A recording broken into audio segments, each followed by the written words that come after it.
I feel nauseous, believe me. Never had a lot of shit come easy. Had to work hard, struggle just to be me. Had to and what was left over I put towards my dreaming. But the only thing in life that has meaning are the things you gotta work for, believe me.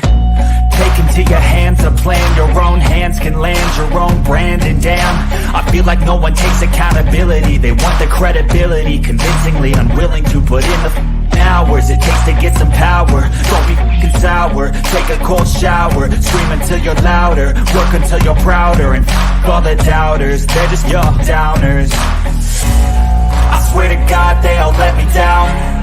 I always fought. I can tell you that 7 years after Freddie Gray, that was 2015, spring, April, May. This is 2022. Communities like Sandtown, all we saw then and now in terms of investment was a renovated Western District Police Station and a new funeral home. That's what West Baltimore got. A new police station and a new funeral home. What kind of optics are they?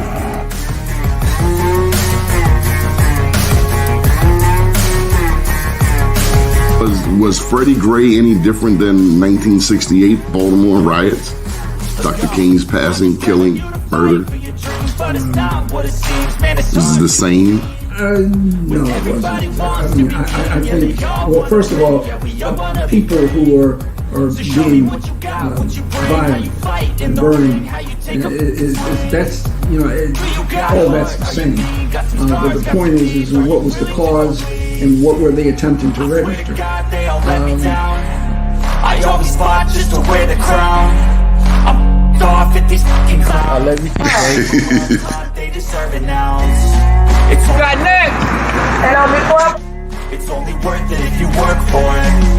I won't stop till they hear me now. I won't stop till I wear the crown. I swear to God they all let me down. I always fought just to wear the crown. I'm off at these fucking clowns.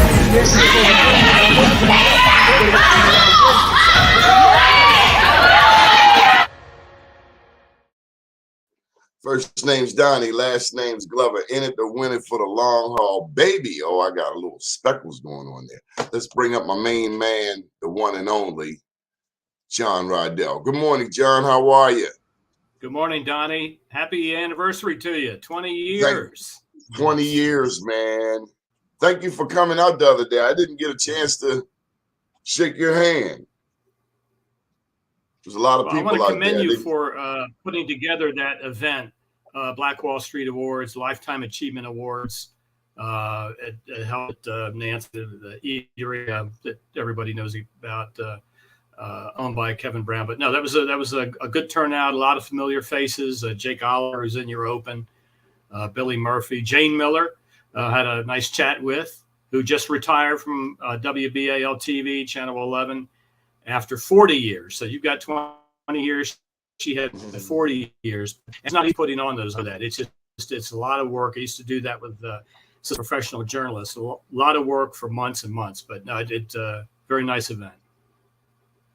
How did you end up in journalism? How did you end up in journalism? Well, I just...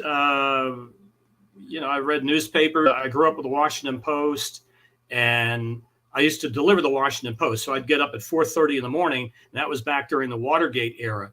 And before I delivered it on my Gordon Bernstein of what was going on with Nixon, and it was fascinating.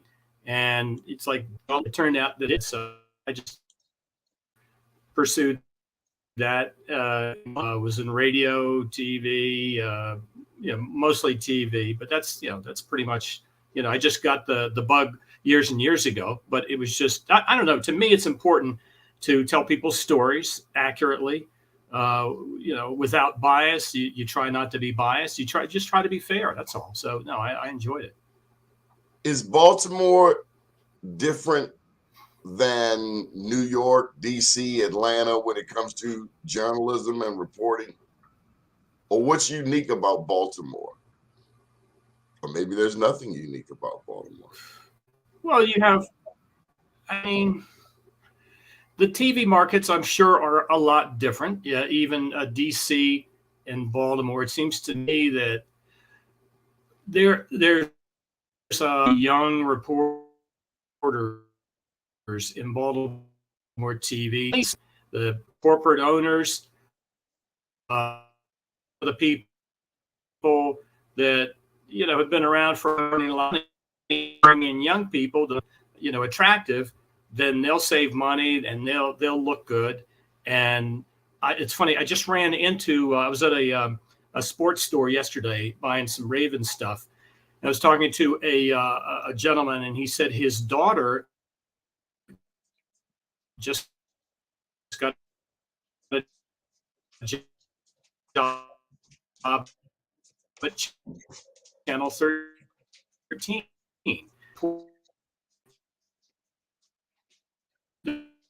The good thing about her, and I haven't met her,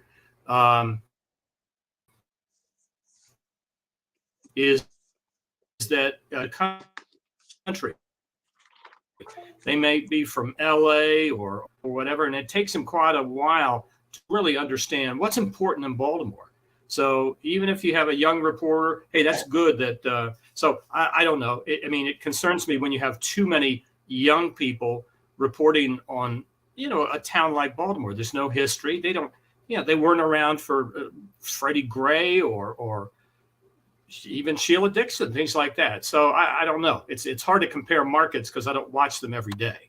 But that's the one thing that concerns me, let's say, about the Baltimore TV market. Wow, you make a very interesting point. Can a person report on a city without knowing that city? And I guess you're suggesting it will lack substance. Great point. So what have you been up to?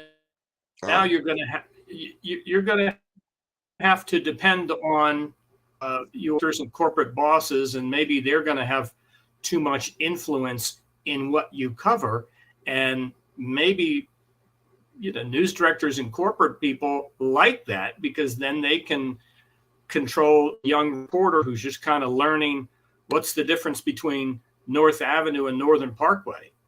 And that's not a joke. I mean, for somebody that's coming in from Pittsburgh or the Midwest or something like that. So that's why somebody like a Jane Miller was so important. Somebody that had lived in years. She knew what was important. She knew the neighborhoods, and to know different neighborhoods if you're a very young reporter. I think it takes more than 6 months or a year. So that's the challenge local TV news faces. And then the experienced people, they're the anchors, so they're not out on the street. They're doing a good job. Denise Koch just celebrated her 40th anniversary. I mean, that's incredible, and I don't think she has any plans to retire.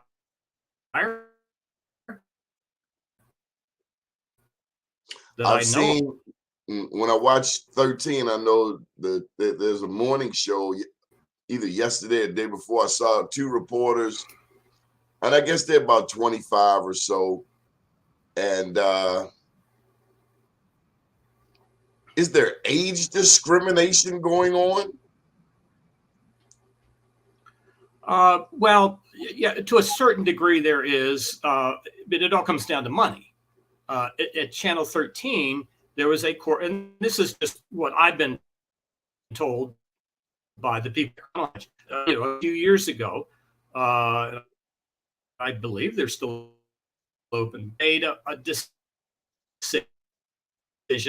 that they wanted to pay general assignment reporters, the people that go out and cover news, local news, only a certain amount of money. So when they looked at how much some of the reporters were making there, very experienced reporters, they said, whoa, wait a minute now.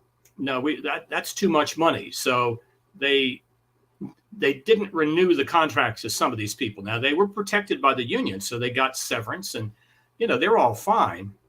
But it was I think a money decision there. Now I think in terms of the anchors, it would be very difficult to get rid of anchors, possible age discrimination, unless corporate can prove that the ratings are way down. And ratings are largely dependent on people's feeling about your local anchors, whether it's the morning shows or 4 o'clock news or 5 o'clock news. If the ratings aren't good, then corporate people are going to say, well, should we bring somebody in younger or whatever? But again, you just can't get rid of people that have been there a long time, at the anchor level, or weather people, because they could face age discrimination lawsuits. When I watch the Today Show, I think I'm watching like Tamron Hall, and phenomenal resume. I mean, she's gone from the Today Show, but the Today Show, I just remember people who had gone to school for journalism, Hoda, people who have bodies of work in the field of journalism. And then I flip over to Good Morning America, and they've got athletes, former athletes, delivering the news. Now, I'm not saying a former athlete can't deliver the news, but I know when I'm watching the Today Show, I'm watching serious journalists. Now, of course, a morning news show, right? You got to mix it up. You got to have some news. You got to have some things of interest. But me personally, I'm going to give more credibility to the Today Show than Good Morning America. I mean, I got an athlete trying to tell me the news. I'm not all the way there. Has the game changed? Did we lose John? Morning news is where all the revenue is now. That's where years ago it was 11 o'clock news or 6 o'clock news. Now it's those morning shows are watched by millions of people.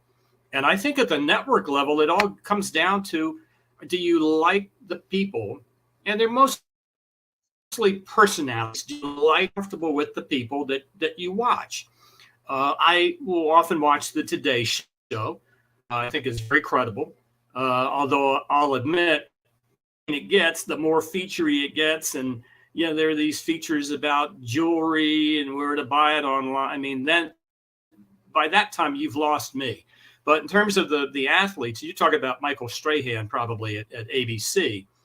He is very good at what he does. And remember, he was on what was the show with Kelly Ripa? He was on with her for a while, and there was friction or something like that. But he plays a very good role in that morning show because, again, a morning show is 10 or 20% news, and the rest features and profiles and sponsors that pay time, things like that. So you've got Michael Strahan that can talk about sports and things like that, and he does a pretty good interview, but he's not a journalist.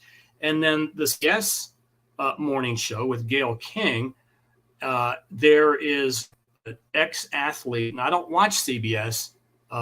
What's his name? Is it Nate Burleson? Is that what his name is? And he's an ex-athlete, and so it appears, and he's pretty new to the CBS morning show. So I think what they did, and historically, for whatever reason, CBS was always in last place in the rating. This goes back 30 or 40 years ago. I have no idea why. Maybe the viewers didn't like the personalities that they had. So I believe it's Nate Burleson that they added maybe in the last year. And so maybe they're kind of grooming him to be like Michael Strahan, that he can handle interviews. And then, but also Nate is still doing the NFL shows, the pregame and postgame, because he is an XFL provides them. So just like Michael Strahan, these guys are working 7 days a week and getting paid a lot of money. But to me, it all comes down to, do you like the personalities that you see in the morning? So, and do you feel that what you're getting is credible? That's what it comes down to. I am limited on how far I can go with an athlete delivering the news. I'm just limited. I just can't imagine it, but so much. Me personally, right? You're an athlete, and I'm not saying you can't train to be a journalist, but yeah, when I think of Brian Gumbel, when I think of Barbara Walters, right. These are people that put in time. I remember Barbara Walters, to watch her career and how she was able to interview. I am not a woman, so I don't totally know what a woman goes through, but clearly women have had to deal with all kinds of issues to get to where a man gets with less less stress, less trouble. So I just find it hard to digest personally. I want to watch Barbara Walters was a trailblazer. Yes, she was. And seemed like a nice person. She was a treasure in her day. Women were supposed to write,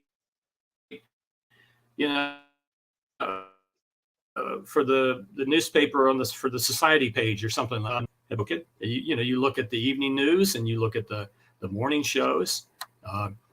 Michael Strahan is a very talented person, but I view he's not a news person. He is a TV personality that ABC has hired, and he blends in well with the other people. You can call them whatever you want. To me, they're mostly TV personalities, and they do some serious interviews and read news or whatever. Or your journalists are out in the field. Now, I'm making it sound like it's easy to be on the morning shows. No, it's not. And even as an anchor, there's a lot of prep that goes into that. And I'm sure that people, even local news, they just show up and read the copy. I guess after you've been doing it for 20 or 30 years, it's second nature. That's what you do. But there's still a lot of prep work involved in that. You've got to read over your scripts. You may have to do live interviews if there's breaking news. That's when you really know when somebody is experienced. When all of a sudden there's no script, there's breaking news, whether it's again talking about what's going on with Freddie Gray, things like that, and after it might have been Catherine Pugh that resigned on one day, and we were all live outside of City Hall, and they were telling me in my earpiece, okay, we're going to come to you, and you just keep talking until you run out of things to say. So that's a real challenge. So it's like, okay, you take a deep breath and you think about all the institutional knowledge, you go back to Schaefer years or whatever, and you just keep talking and talking until somebody, a director, says, wrap or something like that, and you wrap up. Again, this comes back to experience, knowing Baltimore, knowing things like that. So it happens at the local level and at the national level. So that's a great point. In times of crisis, in particular, I want to see someone who knows what they're talking about. I mean, you've taught me some things about. Mm-hmm. I remember that conversation about George Wallace. Was it George Wallace, Alabama? Mm-hmm. Incident that happened down the road. Yeah, the Alabama segregation tomorrow. This is when he was running for governor in the early 1960s in Alabama, because apparently he used to be a moderate in Alabama. Oh, and he whatever he was running for, he lost. So what do you do? That's going on today in our work. You see that in numbers. And some of the people that have just are saying some very racist things. On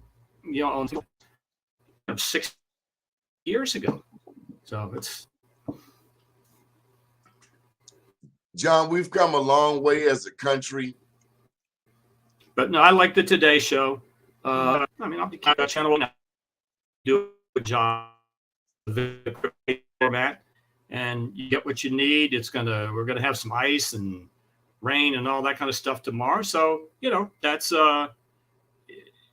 that's fine. I mean, I think other stations have their strengths as well. But I will say that in TV news, there's so many people coming and going, and some of the younger people I've noticed at Channel 13 are moving on to big markets. Some are from LA. I meet these people, but I don't really know them personally. And they are being into this. Got the sports store. His daughter's going to start at Channel 13, and he was joking with the owner. He says, "Yeah, they so." Well, I'm just a customer. At Channel 45, they don't pay very well. I started laughing. I told them that I worked there for a long time. So, but I will say that if you look at the staff and like the people that they're hiring it's a very diverse group of people. You don't have a lot of experience. So this young woman that grew up in the Baltimore area, that's a good thing. So that makes up for maybe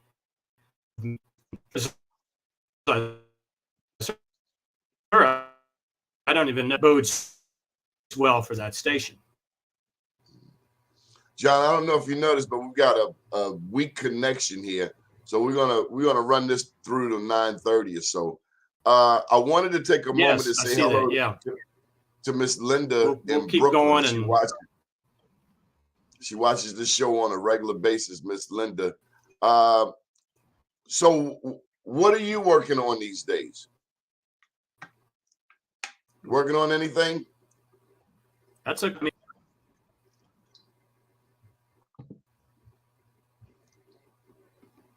do sign language if you want, right? I'm not too good at sign language, right? Right. Neither am I. That's H. But we've come a long way. We've come a long way. Yeah. Kind of like what you said about the producers. You got to be able to turn on a dime. I wasn't in TV when they had film, but you guys in these big. I mean, years ago,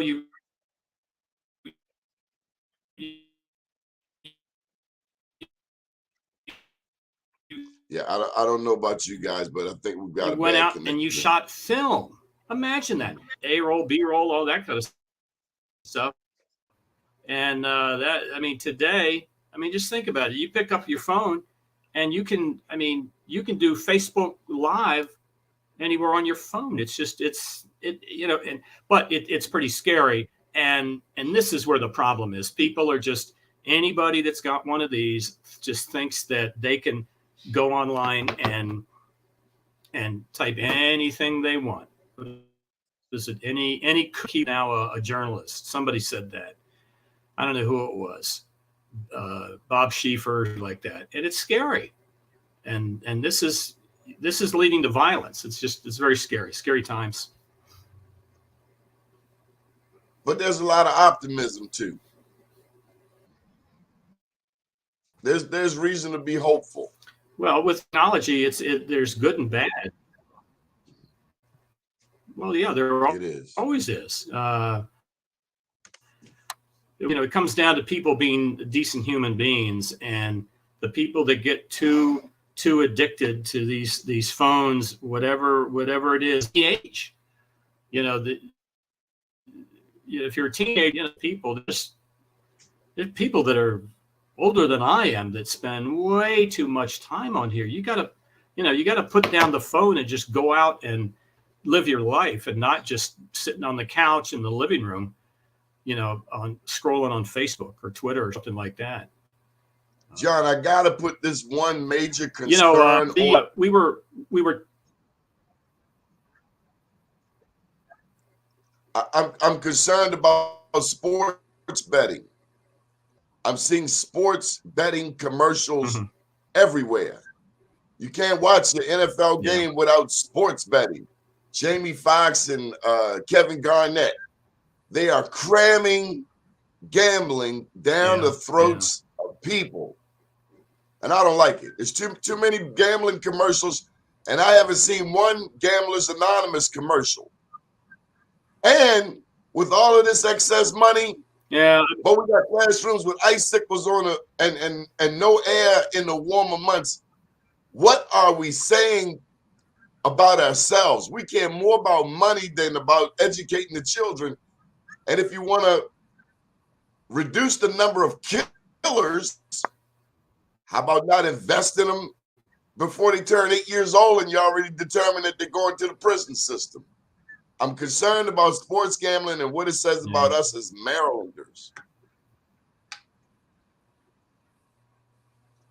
I couldn't agree with you more. I see these ads with these big celebrities, Jamie Foxx and all these other guys. And these guys have money. They have money. You know, so I might as well try it. And again, it's again, I come back to this. When you've got one of these, it's just so easy to log on and what is it? You download something and you bet $5 and then they give you $200 more to bet. This is not like the old times where the old people got on the gambling buses and went to Atlantic City and they'd give you $20 in bet. You know, most people use that up, or you got a certificate for the buffet or something. This is way beyond that. And if I don't know if you watch any of the pregame shows for the NFL games, but they talk about all the matchups, and then right before usually an or whatever the game are, and these are whoever the big celebrity athletes are, the ex-athletes, and they're saying, I think the quarterback for the Commanders looks strong. I'd go with him. So essentially, it's like they're giving you tips on who to gamble with. They're not gambling. They're getting paid to do these commercials. So they're getting paid to do the pregame shows, and then they're getting paid by whatever the FanDuel or whoever it is, DraftKings. I want to ask Jamie you don't really notice when you're watching. It's just like, I want to ask Jamie Foxx, do you realize what you're doing? They're using your image, your body of work, and saying Jamie Foxx is pushing gambling. I can be like Jamie Foxx. I can be like Kevin Garnett. Well, dude, you have money. You're selling to people who probably don't have $1 million. I've watched people in the local pub. I've watched people play that one-arm bandit in the corner bar. Spent the whole rent money, grocery money, mortgage money, and then to be the spouse of a gambler, to realize that you married somebody with a gambling addiction. I need to see those Gambling Anonymous commercials. To me, they should not run any gambling commercials without running the opposite side, which is, if you have a problem with gambling, you can call this number. I mean, I don't get. And I remember when they first pushed the sports gambling, they were saying, required to. I would say to them, just because New Jersey has gambling doesn't mean if your neighbor's selling crack, does that mean you have to sell crack? But keep in mind, all these celebrities, whether you're an actor or an ex-athlete, they all have agents, and those agents are always calling them up and say, "Hey, I got this great deal. FanDuel just they want a big celebrity, and they'd like you to do their commercials." These guys aren't getting paid $10,000 or $20,000 to do this. Who knows how much they're getting paid? They're getting paid than more people make in their entire career just for doing one ad. Jamie Foxx, very disappointed. I mean, because now you're saying you'll do anything for money, and as the father of a daughter and a granddaughter, how far will we go? Okay, you can be a stripper as long as you're making $100,000 a year. Yeah. Wonder what Coretta Scott King would think about that.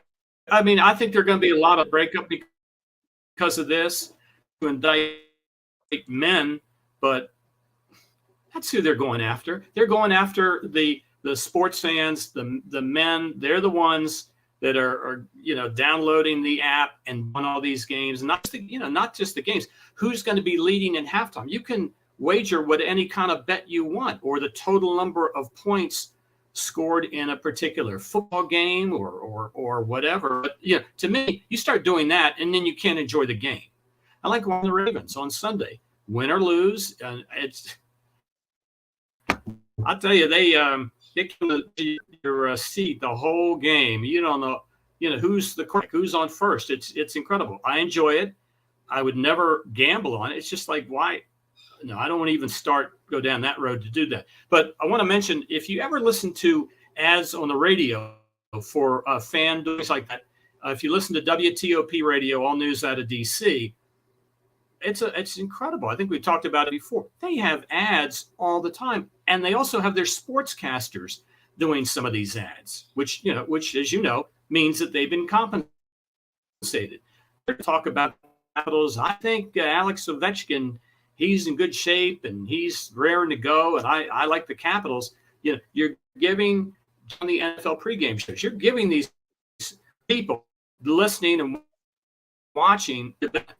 And they might be right, and they might be wrong. It's like betting on the Ravens. Who knows what's going to happen with the Ravens? But if you listen to these ads on radio, at the end, they are required to mention the 800 number for what is problem gambler, call 800. But they're doing it so quickly. They early in the ad, they're saying, hey, download today, and we'll give you 200. And then at the end, they kind of rattle off the number. Well, who would, if you're in your car listening to the radio, who's going to remember an 800 number if you have a problem, with gambling or something like that? So I think they're required to do that. But John, it's like the dope man telling you to go to Narcotics Anonymous. It's the dope man is never Maryland going to NA. had to legalize it. Maryland had to legalize it because all the other states were legalizing it. If your neighbor's selling crack, does that mean you have to sell crack? Yeah. All right, we're going to get out of here. I agree with you 100%. I don't. We're going to try this another day, John. We had a little rough connection this morning, but we thank you as always. And I'm going to get about That's okay. here. Hey, Zoom's great when it works. I understand that. No, we'll get it together. I enjoyed it. Yeah. Much respect, big brother. Thank you for all you do. Good morning, world. Take